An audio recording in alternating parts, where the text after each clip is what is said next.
세상에는 수많은 사람들이 있습니다. 그런데 그 사람들을 영적으로 분류해 보자면 신자와 비신자로 나뉠 수가 있습니다. 그런데 어떤 한 한국교회 원로 목사님이 이런 말씀하셨습니다. 비신자는 교회 밖에만 있는 것이 아니라 교회 안에도 비신자가 있다.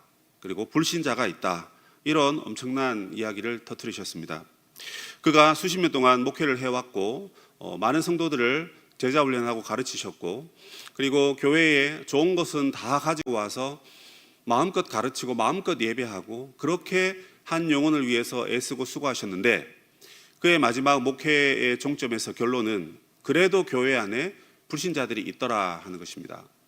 저같이 이제 목회를 절반 정도 달려온 사람들에게는 불신자들을 보기는 하지만 많지는 않다, 저는 개인적으로 그렇게 생각하는데, 그 은퇴하신 목사님은 많았다 이렇게까지 얘기하시는 거 보니까 참 씁쓸한 생각이 듭니다. 그런데 그분이 그의 책에서 또 그 다음 무슨 말을 하고 계시냐면, 교회 밖에 있는 불신자는 우리가 다 찾아갈 수 없으니까 어쩔 수 없지만 교회 안에 있는 불신자는 우리 곁에 있기 때문에 그들을 반드시 구원해야 된다, 이런 이야기를 하셨습니다. 구원은 하나님의 선물입니다. 구원은 하나님이 역사하시는 것입니다. 그럼에도 불구하고 우리가 그들을 구원하는 일에 적극적으로 나서야 된다, 이런 얘기를 하는 것입니다. 주위를 돌아보면서 여러분, 우리 교회는 어떤지 한번 살펴봅시다. 여러분, 우리가 같은 공동체로 구원받았기 때문에 그들이 어떻게 살고 있는지 그들의 형편을 대충 압니다. 저 친구는 집안 형편이 이렇고 회사는 이렇고 또 이런저런 삶을 살고 있다, 안다는 거죠. 그런데 그것을 물질이라는 기준으로 보지 말고 또 사회적 가치라는 어떤 그런 항목으로 보지 말고 단 하나, 신앙이라는 잣대로 나 자신과 우리 주위의 사람들을 한번 들여다보자라는 것입니다. 신앙이라는 잣대로 우리가 우리 스스로를 들여다보았을 때 과연 우리는 하나님 잘 섬기는 신자의 삶을 살고 있는지, 아니면 신자라고 하면서 안 믿는 사람처럼, 믿지 않는 사람처럼 그렇게 살고 있는 건 아닌지, 여러분 우리 자신을 한번 잘 들여다보자라는 것입니다. 오늘 말씀을 통해서 그래서 우리는 주님을 만난 이야기를 한번 들어보려고 합니다. 이 이야기를 통해서 우리 신앙의 현주소를 한번 살펴봅시다. 신자냐 아니면 불신자냐, 여러분 중간은 없습니다. 중간은 없습니다. 신자가 아니면 무조건 불신자입니다.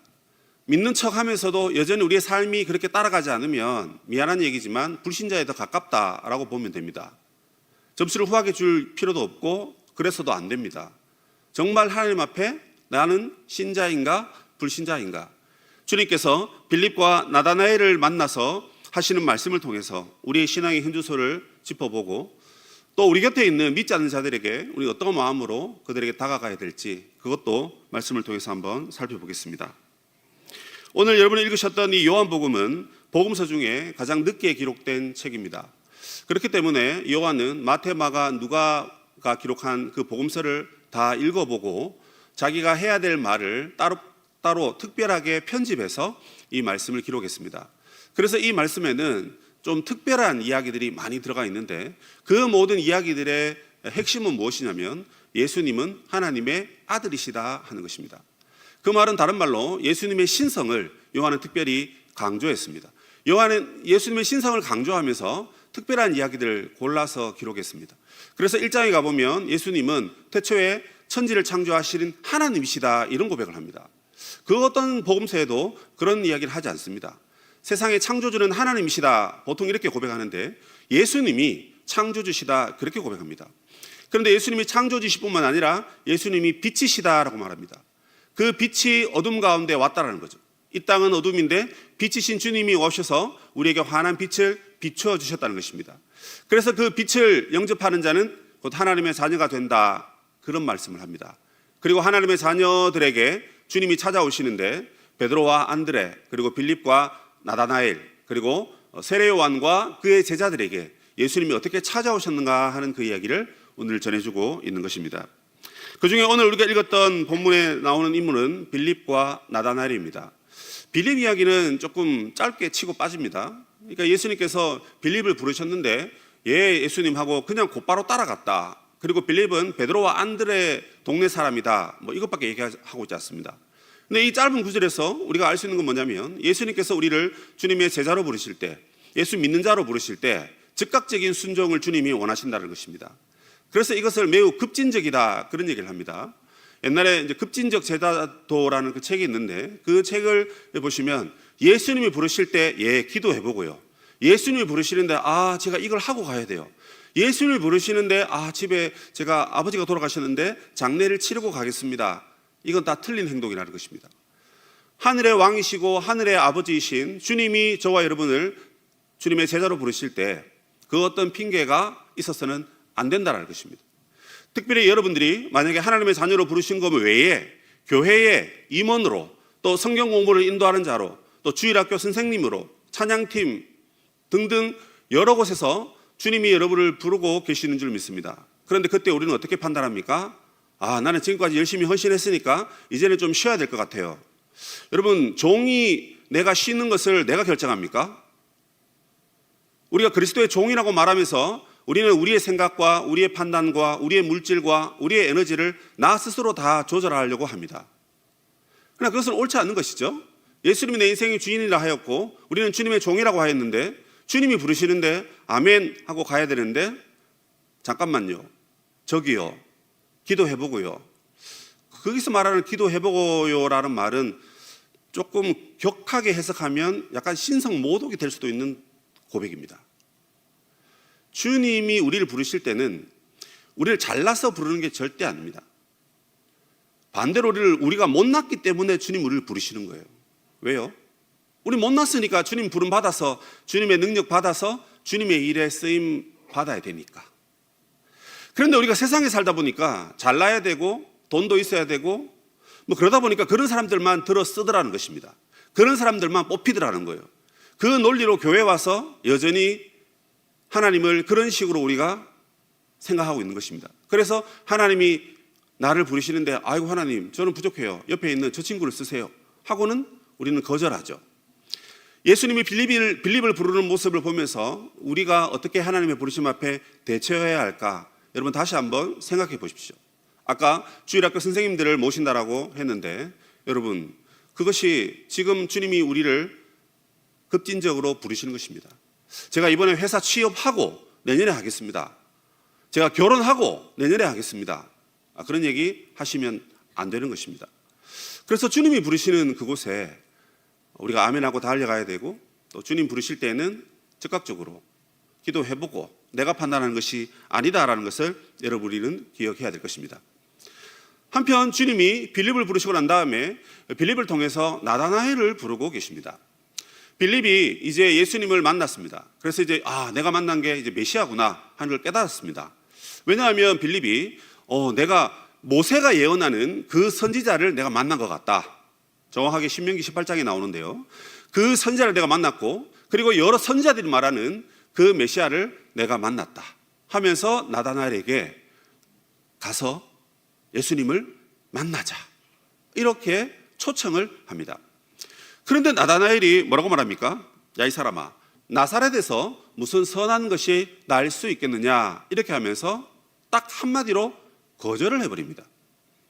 그런데 이 거절하는 나다나엘에게 누가 찾아오십니까? 예수님이 찾아오십니다. 예수님 찾아오시고 나다나엘의 그 모든 것을 꿰뚫어 보시고, 그래서 그 이후에 나다나엘의 고백이 바뀌고 그 다음 나다나엘에게 하나님의 더 큰 은혜의 계시를 주시는 것이 오늘 본문의 핵심입니다. 그런데 이 본문에서 우리가 주의하게 보아야 될 것이 무엇이냐면 스승과 제자의 관계가 어떻게 형성되는가 하는 것을 우리가 먼저 아셔야 됩니다. 우리가 보통 여러분 스승과 제자의 관계는 여러분 어떻게 됩니까? 우리나라도 그렇죠. 내가 만약에 어떤 분야를 배우고 싶다, 공부하고 싶다, 그럼 정보를 습득합니다. 그리고 그 좋은 학교, 좋은 교수님을 찾습니다. 그래서 그 교수님한테 가서 받아주십시오 이렇게 하는 거죠. 그러나 요즘에 시스템화가 잘 되어 있으니까 입학원서를 쓰면 되고, 또 나의 이력서를 보내면 되고, 합격하면 입학금을 보내면 여러분 우리는 그냥 자연스럽게 가서 공부하시면 됩니다. 그런데 과거 이스라엘 사회에서 스승과 제자의 관계는 그런 식으로 똑같이 형성이 되었었습니다. 무슨 말입니까? 내가 만약에 이 랍비한테 가서 잘 배우고 싶다 그러면 가서 입학금이고 뭐고 간에 이력서도 필요 없습니다. 졸졸졸 따라다니면서 나를 당신의 제자로 거두어 주십시오 이렇게 애걸복걸하면 됩니다.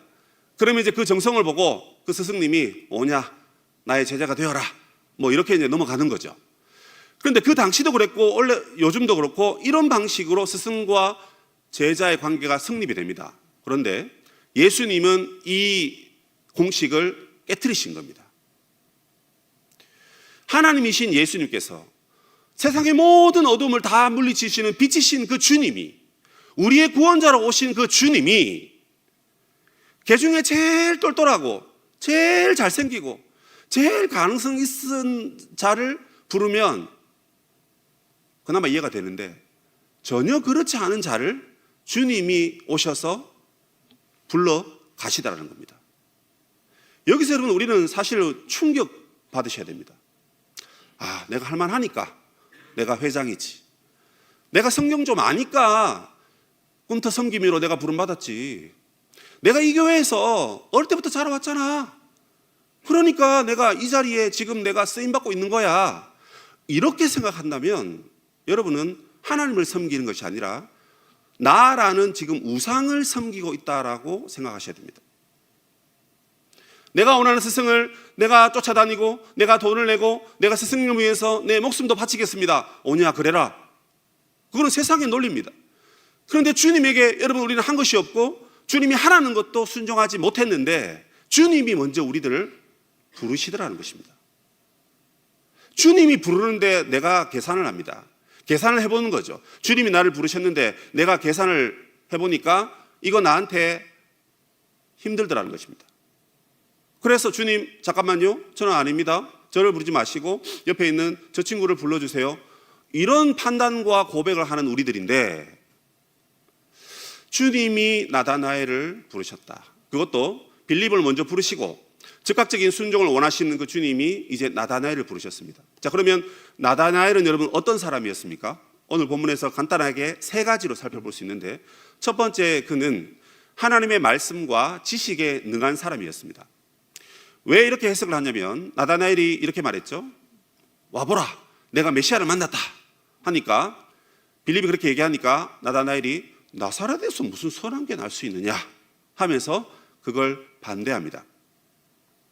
이것은 나사렛이 촌동네이기 때문에 촌동네에서 이런 메시아가 날 수 없다라는 그런 편견을 말하는 것이기도 합니다. 편견 때문에 주님의 부르심을 거절하고 주님의 부르심을 이제 알지 못하는 뭐 그런 쪽으로 해석을 할 수도 있어요. 그러나 성경을 좀 더 자세히 보면 나다나엘이 메시아가 어디서 태어나야 하는지를 정확하게 알고 있었습니다. 미가서 5장 2절에 가보면 유대 땅의 베들레헴에 메시아가 태어난다는 그 선지자의 예언이 있습니다. 당시에 책들이 많이 있지 않고 또 이렇게 배움을 많이 가진 사람들이 없습니다. 그렇기 때문에 헤롯 대왕이 메시아가 태어났다는 소식을 듣고 메시아가 어디서 태어나느냐 하고는 유대의 모든 박사와 술객들을 다 불러 모읍니다. 근데 그들이 여러분 정확한 정보를 주었습니까? 못 주었습니다. 당대 석학들입니다. 여러분 예전에는요, 뭐 이 시대는 조금 다르겠지만 예전에 중세만 해도 제일 똑똑한 사람들이 목회를 했습니다. 그러다 보니까 그들이 쓴 책들이 아직까지 우리에게 심금을 울리는 책들이 너무 많습니다. 그 말은 요즘 나오는 책들은 죄송하지만 조금 가볍습니다. 그러나 예전에 그 뛰어난 분들이 목회를 하시면서 주님 만나고 경험해서 기록한 그 책들을 읽어보면, 신학책들을 읽어보면 정말 여러분 머리털이 그냥 쭈삣 섭니다. 어떻게 이렇게 명확하게 설명하고 우리의 마음을 주님께로 인도할까? 헤롯 당시에 엄청난 박사와 술객들도 그런 자들입니다. 모든 학문과 지식에 통달한 자들입니다. 그런데 메시아가 어디서 나는지 잘 모르니까 방황하고 있는 그런 모습을 우리는 기억합니다. 그런데 나다나엘은 그거를 정확하게 알고 있는 것입니다. 교회 안에서 말하면 여러분 성경을 너무나 잘 아는 자들입니다. 신학생도 아니고 전도사님도 아니지만 나는 하나님의 말씀을 잘 알아 라는 자들입니다. 그런데 문제는요, 말씀을 지식으로 알지만 그걸 삶 속에서 주님과 인격적으로 만나지 못한 사람이 있습니다. 교회 안에 있습니다. 교회 밖에도 있어요. 그들은 하나님의 말씀이라는 지식을 소유하지는 않았습니다. 그런데 세상을 어떻게 살아가면 지혜롭게 살아갈 수 있을까에 대한 지식을 갖고 있는 자들입니다. 그래서 그 지식이 있기 때문에 그들에게는 예수님이 필요 없는 거죠. 예수님의 필요성을 느끼지 못하는 자들입니다. 내 지식이 나를 먹여 살리고 내 지식이 많은 사람들로 하여금 나를 바라보게 만들고 내 지식이 온 세상을 움직인다라고 믿고 판단하고 생각하기 때문에 그렇습니다.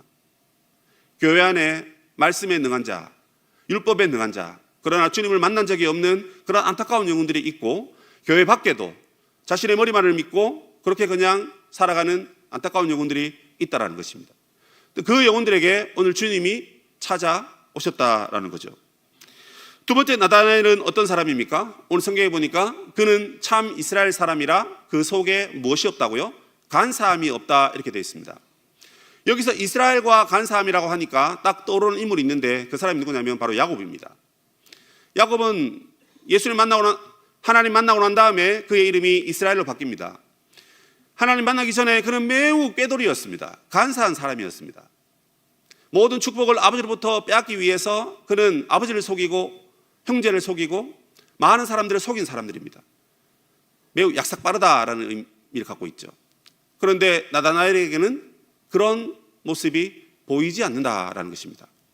이 말의 뜻은 그는 바로 도덕적으로 흠이 전혀 없는 사람이다, 이렇게 보시면 될 것 같습니다. 그의 말과 행동에 있어서 흠잡을 것이 없습니다. 그는 자신만을 위하지 아니하고 이웃을 사랑하는 자이고 하나님을 사랑했음이 분명합니다. 왜냐하면 십계명은 하나님 사랑과 이웃 사랑의 축소판이기 때문에 그렇습니다. 그래서 내가 이웃을 사랑하고 하나님 사랑할 때 하나님이 보시든 이웃이 보든 간에 내가 이 정도만 하면 된다라고 생각했을 때 이미 그렇게만 해도 말씀을 잘 지킨 사람입니다. 그런데 아마 이 나다나엘은 요거만 하면 된다라고 했는데 더 넓게 더 깊게 하나님을 사랑하고 이웃을 사랑했을 것입니다.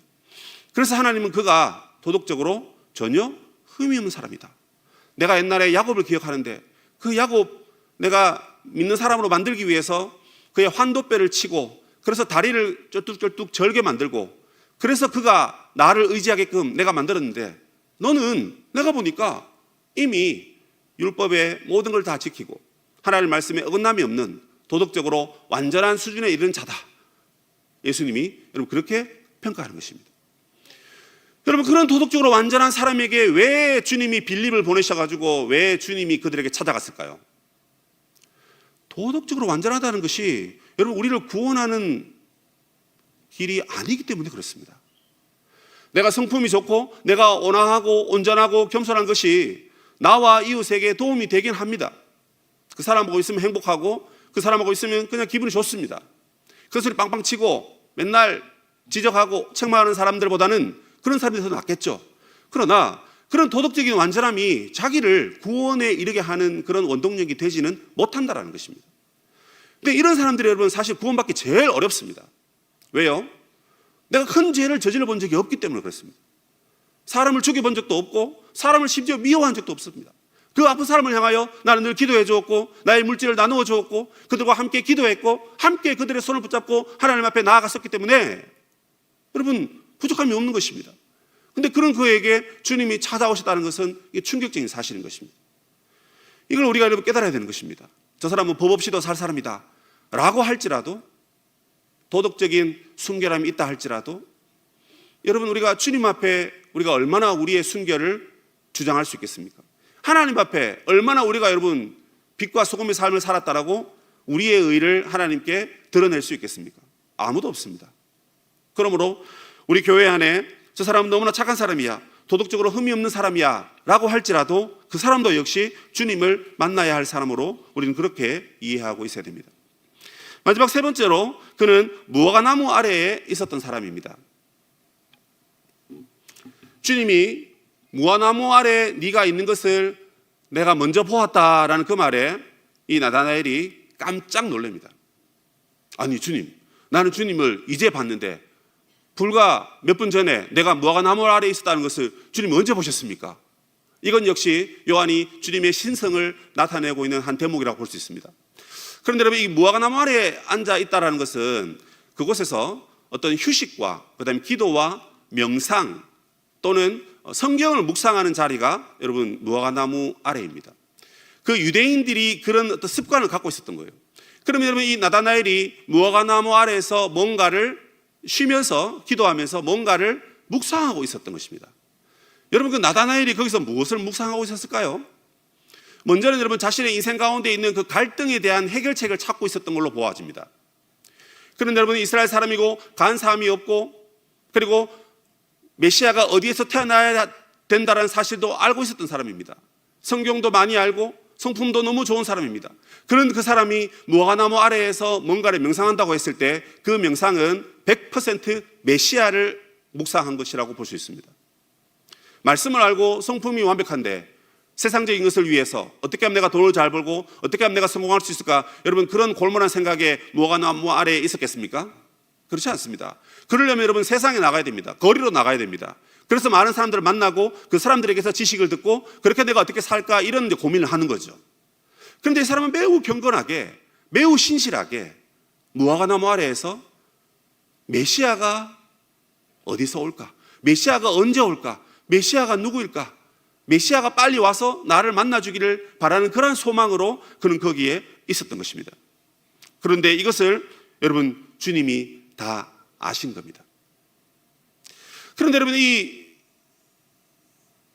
나다나엘이 거기서 묵상을 하면서 메시아를 이제 묵상을 하는데 메시아를 묵상하기 위한 어떤 재료가 있어야 되지 않습니까? 그게 하나님 말씀인데 그 말씀의 재료가 뭐였냐면 바로 야곱 이야기였습니다. 나다나엘이 창세기 28장에 나오는 이 야곱이 본 환상을 아마 묵상하고 있었던 것 같습니다. 그런데 거기에 대한 답을 예수님이 지금 주시는 거거든요. 야곱이 어떤 환상을 꿉니까 여러분? 돌베개 베고 자는데 환상 가운데 하늘로부터 한 사닥다리가 그죠? 땅으로부터 연결되어 있는데 그 사닥다리에 천사들이 오르락 내리락 하는 것을 자기가 보게 됩니다. 그래서 그 사닥다리가 메시아다라는 것을 상징적으로 가르쳐 주는 거고 그 위에 천사들이 왔다 갔다 하는 건 뭐냐면 바로 하늘과 땅을 천사들이 오르락 내리락 하면서 땅에 있는 사닥다리에게 하나님의 계시를 주고 그죠? 그래서 하늘과 땅을 연결해주는 중보자의 역할이 바로 사닥다리다라는 것입니다. 그런데 오늘 본문에 읽으신 대로 그 사닥다리의 자리에 사닥다리라는 단어가 없고 어떤 단어가 들어가 있죠? 어떤 단어가 들어가 있죠? 성경을 좀 읽으셔야 되겠다, 그죠? 여러분, 인자입니다, 인자. 이 차이를 아시겠습니까? 왜 예수님이 하필 너는 참 이스라엘이다 말했고, 너는 간사함이 없다고 말했고, 내가 너를 보았을 때 너가 무화과나무 아래에서 어떤 성경을 묵상하고 있었는데 그 묵상은 사닥다리에 대한 묵상이 아니더냐? 근데 너가 그것을 보았지만 이해하지 못했었는데 내가 이제 그것을 깨닫게 하겠다. 그 사닥다리는 바로 인자, 바로 나, 예수 그리스도다. 이 이야기를 지금 하고 있는 것입니다. 여러분 오늘 우리가 이 말씀을 들으면서 우리는 어떤 사람인지 여러분 우리 자신을 한번 돌아보았으면 좋겠습니다. 여러분 성경에 대한 지식을 많이 갖고 있습니까? 그러면 그냥 교회 대충 다니면 되고 그냥 기도 안 하셔도 되고 좀 섬깁시다, 좀 헌신합시다 라고 해도 나는 하나님 말씀 많이 알고 있으니까 이 지식이 나를 천국으로 인도할 거야 라고 하면서 그냥 안도의 한숨으로 그렇게 계십니까? 누군가가 도덕적으로 흠이 많고 하나님 보시기에 야 저런 사람들은 진짜 구원받으면 안 돼 라고 말하는 그런 흠이 많은 자들을 보면서 나는 윤리 도덕적으로 너무 완전하고 십계명도 잘 지키고 그렇게 살고 있다고 여러분 자기를 기뻐하고 자기를 칭찬하는 분이 계십니까? 인생의 여러 문제와 갈등 앞에 그 문제를 해결하기 위해서 하나님께 나아가 엎드리고 그래서 열심히 구하고 있고 열심히 노력하고 있고 뭐 그 자체로는 좋은 것입니다. 그런데 여러분 그런 나의 노력과 나의 열심과 갈등과 문제를 해결하려는 나의 어떤 그 열정이 여러분들을 구원하고 여러분들의 삶을 해결해 준다라고 그렇게 판단하십니까? 아닙니다. 그죠? 아닙니다. 예수님만이 여러분의 지식보다 더 탁월한 분이시고요. 예수님만이 여러분의 윤리 도덕적인 탁월함보다 더 완전한 분이시고 예수님만이 여러분의 인생의 고민을 염려하고 걱정하는 그 열심보다 더 완전한 하나님이시다라는 것을 여러분 우리가 믿고 고백을 해야 합니다. 그렇게 여러분 겉으로 봤을 때 전혀 문제가 없는 나다나엘이었지만 그가 주님을 만나러 간 다음에 그의 표현이 이렇습니다. 뭐라 그럽니까? 주님은 하나님의 아들이시고 그다음 뭐라 그러죠? 이스라엘의 임금이다라고 합니다. 이스라엘 왕이라고 합니다. 첫 번째가 뭐냐면 여러분 나의 신앙 고백인 겁니다. 주님은 하나님의 아들이십니다. 그건 뭐냐면 곧 나의 메시아라는 것입니다. 나의 주인이라는 것입니다. 그래서 내가 주님만을 따르겠다는 그 고백이고요. 그리고 그가 임금이다, 왕이다 하는 것은 무엇이냐면 내가 죽기까지 하나님 나라 위해서 충성을 다하는 하나님의 군사로, 하나님의 종으로, 하나님이 만들어 놓으신 이 밭의 농부로 그렇게 내가 일꾼으로 쓰임받겠다, 충성을 다하겠다 하는 여러분 신앙 고백인 것입니다. 여러분들이 먼저는 신앙 고백을 통해서 하나님의 자녀들이 되셔야 됩니다. 먼저는 하나님이 나의 주인이라고 고백하면서 여러분 하나님을 인격적으로, 예수님을 인격적으로 만나는 자리로 가셔야 됩니다. 그리고요, 한 걸음 더 나아가서 주님이 부르시는 그곳에 우리가 충성을 다해서 섬기겠다고 헌신하면서 여러분 따라가셔야 됩니다. 내가 내 인생을 이끌고 싶은데 도움은 필요하니까 주님의 도움은 받습니다. 근데 도움 받고 난 뒤에는 그냥 싹 사라져 버립니다. 왜요? 도움 받고 난 다음에 주님이 하라는 대로 가려고 하니까 이게 너무 손해인 거예요. 그래서 주님의 도움은 필요하지만 그 뒤에 인생은 내가 알아서 내가 이끌겠다라는 것입니다. 누군가는 도와주겠지, 아니면 내 생각대로 살면 돼 하면서 여전히 자기 지식을 의지하더라는 것입니다. 그게 아니라는 거예요. 당대 여러분 나다나엘 같이 여러분 뛰어나고 탁월한 사람이 또 어디 있겠습니까? 몇 달 전에 여러분 말씀 나눈 니고데모가 뭐 그런 인물이 될 수도 있겠죠. 니고데모만 해도 여러분 엄청나게 뛰어난 사람입니다. 근데 그도 예수를 만났습니다. 나다나엘도 마찬가지입니다. 그럼 여러분 우리는 얼마나 세상 지식과 하나님 말씀의 지식에 얼마나 여러분 능통합니까? 얼마나 능통합니까 여러분? 일주일 내내 큐티 늘 하셔도 하나님의 지혜와 계시를 우리가 다 알지 못하잖아요. 그런데 바쁘다는 핑계로 우리 한두 번 하지 않습니까? 한 번? 0번? 큰일 났습니다 여러분. 어떻게 할 겁니까? 하나님도 지식이 없는데. 그리고 도덕적으로는요, 도덕적으로도 우리가 안전하지 않지 않습니까? 인생의 문제에 대해서도 남 탓하고 대통령 탓하고 정부 탓을 하면서 시대를 잘못하고 났네 하면서 내 문제, 내 인생에 대해서 그렇게 크게 고민하지 않는 사람들도 많은 것 같습니다. 그러면 여러분 그런 영혼들은 어떻게 해야 됩니까? 정말 다행히도 그런 영혼들에게 주님이 지금 찾아오신다는 거예요. 모든 사람들이 자기의 스승을 찾기 위해서 자기가 찾아갔는데 세상에 가장 유일하고 완전하고 탁월하신 주님이 우리의 스승이 되셔서 아무 보잘것없는 우리들에게 주님이 찾아와 주신다는 거예요. 그 결과로 우리는 하나님이 우리의 아들이시고 예수님이 하나님의 아들이시고 그리고 예수님이 이 땅의 왕이시다라 이 고백을 할 수 있게 된 것입니다. 여러분 이 말씀을 들으면서 먼저 여러분들의 우리의 신앙을 먼저 고백해 봅시다. 우리 어떻습니까? 정말 주님이 하나님의 아들이심을 믿고 주님이 정말 우리의 왕이시기 때문에 우리는 그의 종이기 때문에 그분께 충성을 다하는 삶을 여러분 살고 또 그렇게 맹세했고 또 그렇게 살고 있는지 먼저 여러분 우리 자신을 돌아봅시다. 만약에 여러분 우리의 믿음이 희미하다면 다시 여러분 옷깃을 동여매야 됩니다. 찬바람이 부니까 여러분 얼마나 춥습니까? 이제 옷이 이제 두꺼운 옷으로 바뀌겠죠. 외투가 필요합니다. 그런데 그 어떤 것보다 주님을 여러분 우리의 외투 삼아서 주님으로 우리가 똘똘 뭉쳐져야 됩니다. 주님이 여러분 안에 계셔야 됩니다. 우리는요 조금만 딴 생각하면 주님보다 내가, 주님 말씀보다 세상 지식이, 주님 인도하심보다 세상의 원리를 따라가는 것이 연약한 우리의 모습이기 때문에 그렇습니다. 나다나엘이 주님을 만나고 난 다음에 주님은 내가 너를 무화과나무 아래에 있던 것을 내가 먼저 보았다라고 네가 나를 믿느냐? 그러면 내가 너에게 더 큰 일을 보게 하겠다 이렇게 말씀하십니다. 이 더 큰 일은 그 뒤에 나오는 3장 4장 그러니까 예수님이 세례 받으시는 사건이라든지 가나 혼인잔치에서 물로 포도주를 만드는 사건이라든지 왕의 신하를 고친 사건이라든지 여러 가지 기적과 표적을 말하는 것입니다. 여러분 이게 우리 인생의 해답인 것입니다. 예수님 만나면 우리의 삶 가운데 우리가 생각했던 것보다 더 크고 위대한 일들을 우리가 많이 경험할 수 있다는 것입니다. 근데 그걸요 여러분 보여줄 수가 없어요. 여러분들이 주님을 영접하고 믿으셔야 여러분의 삶 가운데 그런 주님의 어떤 역사와 큰 일이 펼쳐질 것입니다. 그건 여러분들이 경험하셔야 되고, 그건 여러분들이 그 경험을 통해서, 여러분들의 고백을 통해서 나타나야 할 것입니다. 먼저 우리 자신을 여러분 들여다보았으면 이제 우리 주위에 이런 사람이 없는지 한번 살펴봅시다.